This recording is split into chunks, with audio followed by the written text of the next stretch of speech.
The first thing Ryan remembered was the laughter. It cut through him like icy knives in a summer heat. The office party was supposed to be casual, fun, just a way to celebrate the end of a grueling project. But when his team's joke fell on him, it wasn't funny. Hey guys, before we dive into today's family revenge story, make sure you subscribe to the channel and hit the like button. And I'm curious, where are you watching from right now? Comment your country and current time below. All right, let's begin. This is the story of a family pushed to the edge, and what happened next will shock you. "Look at Ryan trying to dance," someone yelled, and the room erupted. Colleagues he considered friends doubled over, pointing at him. He stumbled back, face burning red, knocking his drink to the floor. Glass shattered. The laughter grew louder, almost unbearable, as if each snicker stripped away layers of his dignity. Ryan's wife, Emma, had been invited too.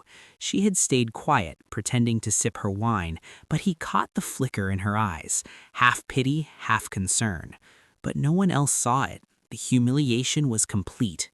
He tried to smile, to brush it off, but the weight in his chest only grew. Everyone in the room seemed larger, sharper, mocking him effortlessly. Ryan had spent years working to earn respect, only to be reduced to a punchline in 15 seconds. When the night ended, Ryan left in silence. Emma followed quietly, not saying a word. That silence stung worse than any jeer. It was the kind of betrayal that doesn't come from malice, it comes from indifference. Once home, Ryan stared at his reflection. The man staring back seemed fragile, unsure, embarrassed. But underneath that, something else stirred, a seed of calculated rage. He knew what humiliation felt like, and he vowed no one, no colleague, no friend, not even his boss, would ever see him as weak again.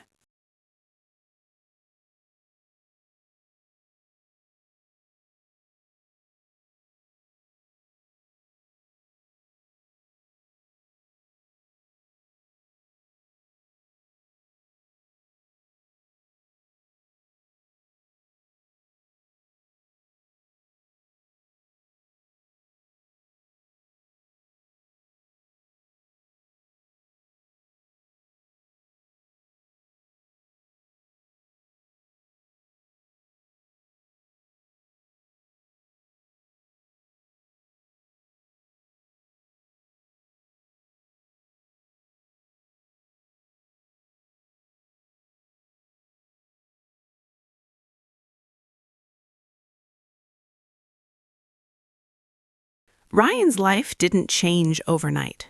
On the surface, he smiled, joked, and carried on at work. But behind closed doors, he was meticulous.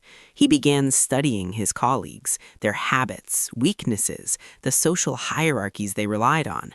Every interaction, every offhand comment became a clue. Emma noticed the change. "You're different," she said one evening, watching him quietly update a spreadsheet that seemed like it was planning a city takeover. "I like it." Her support sparked a flicker of warmth in Ryan's chest, but it also reminded him why this revenge had to be precise.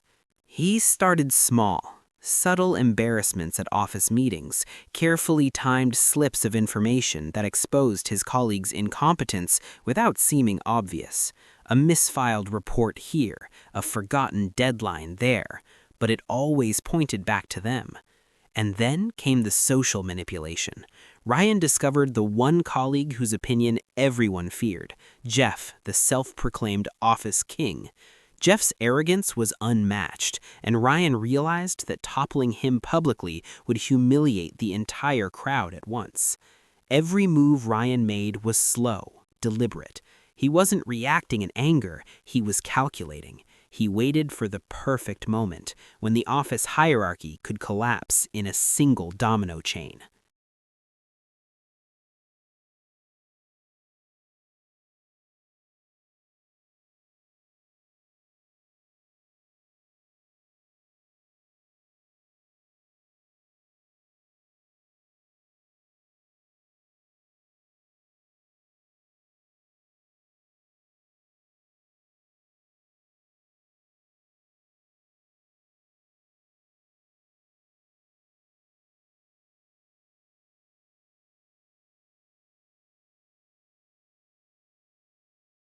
The annual office awards gala was perfect. Ryan arrived with Emma, his presence calm, confident, almost magnetic. Everyone who had laughed at him that night months ago was there, still preening in their inflated egos. As the awards were handed out, Ryan subtly nudged the conversation, guiding the CEO's attention to a project that had been quietly failing under Jeff's supervision. Charts, numbers, client complaints, all presented as if by chance. Jeff's face went pale, the room shifted uncomfortably, whispers started, and Ryan's colleagues, who had once mocked him, began to exchange nervous glances. Then Ryan's coup de grace. He invited Emma to present the final award. She walked up, graceful and stunning, and handed Ryan a special recognition for unsung contributions. The applause was thunderous. Cameras flashed. Ryan stood there, calm and collected, the same man who had been mocked months ago, now the center of admiration. Jeff's humiliation was absolute. He stuttered, sputtered, and tried to regain control, but every eye in the room saw him for what he was: insecure, incompetent, a bully undone by the man he once mocked. Ryan's satisfaction was quiet. After the gala, the office dynamics were unrecognizable. Ryan's colleagues approached him cautiously, unsure if they should apologize, envy, or fear. Emma hugged him later, whispering, "You finally got the justice you deserved." Ryan's transformation was complete. He no longer sought validation from the office or from petty jokes. His confidence was silent but undeniable, and the memory of that public humiliation no longer hurt. It fueled him. Weeks later, he overheard Jeff trying to salvage his reputation. The office laughed, remembering Jeff's failed moments. Ryan simply smiled. Revenge, he realized, wasn't about rage. It was about timing, intelligence, and letting the universe witness the fall of arrogance. Emma's presence had been pivotal. She had seen him when no one else did. That bond, that quiet acknowledgement, made the revenge sweeter. Ryan looked in the mirror. No trace of the timid man who had been laughed at remained. Instead, a commanding, calculated man stared back, humiliated by none, respected by all, quietly relishing the slow, perfect dismantling of those who had mocked him. The lesson was clear. Mockery leaves scars, but smart, patient revenge leaves everyone thinking, and no one forgets.